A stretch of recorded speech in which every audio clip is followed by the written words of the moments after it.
Assalamu alaikum wa rahmatullahi wa barakatuh. To some you and peace out to the rest of you.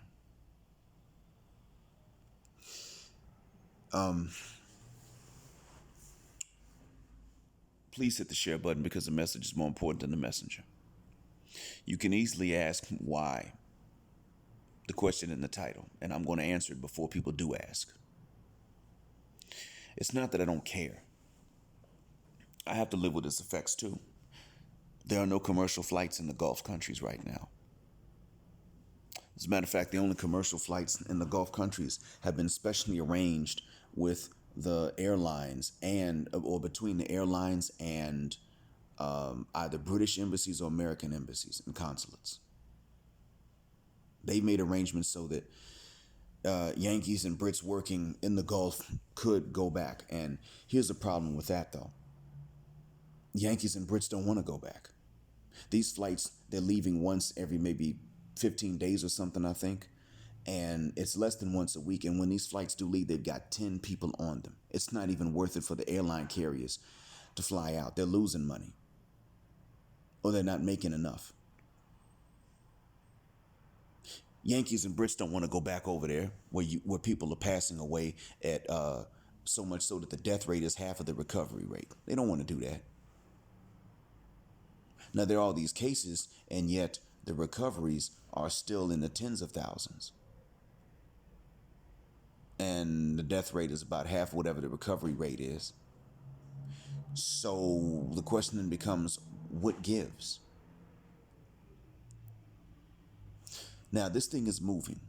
The way that this virus is moving and the way it's mutating, it is moving as though, it's moving, it's operating like viruses do. It mutates, but this virus is tricky, quite tricky. Because in Singapore, it's hot and humid and sunny. But people are catching it indoors. In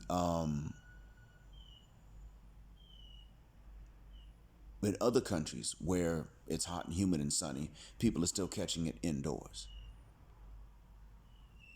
So I want to point out right quick that even though we're coming up on warmer weather, the fact remains that it's going to be in nations that don't really have a whole lot of air conditioning that the spread is going to be at its slowest. That's one thing based on what's out there now.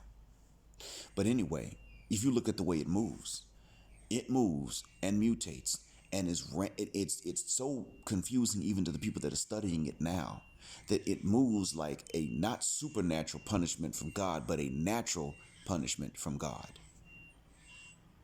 That's what it's moving like. And see, things have been scientifically sort of hard to predict lately. It used to be that hurricanes didn't move south. Remember when Ivan hit? When Ivan hit, it went up into the northeast, and then some of it, and then split up into 5 smaller storms, and one of them moved south,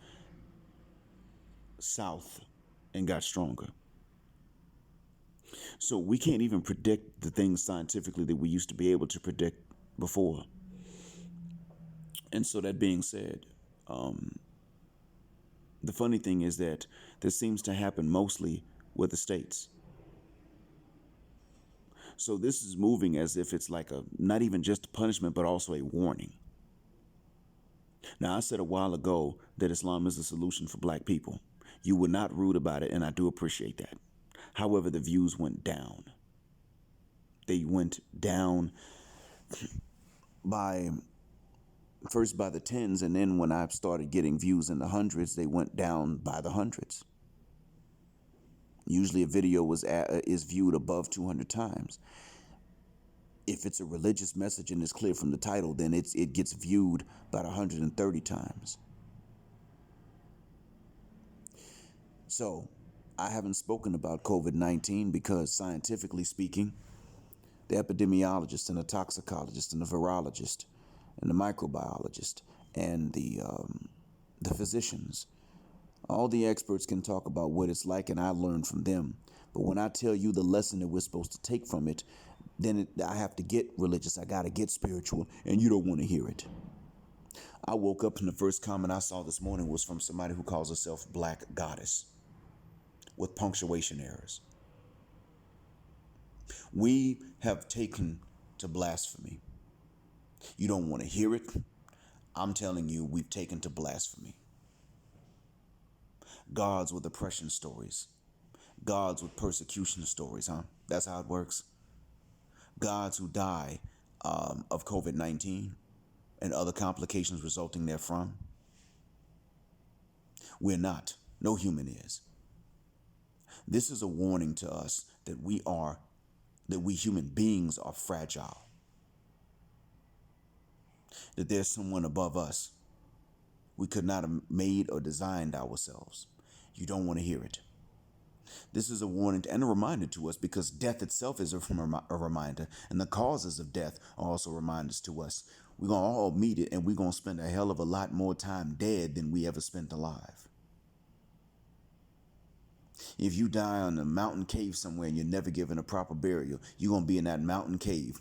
Can't move a muscle, because your muscles are going to rot away, turn into bone. And you're going to spend a hell of a lot longer there than you will have ever spent walking around. I will. You will. And wherever the grave is, whether it's just whether you're an undiscovered body somewhere never buried, or whether you were buried in the grave, wherever your grave site is, you're going to spend more time in it. And what that experience is going to be like is also going to depend on what moral choices we made now while we were alive. And that's just a foretaste before Resurrection Day.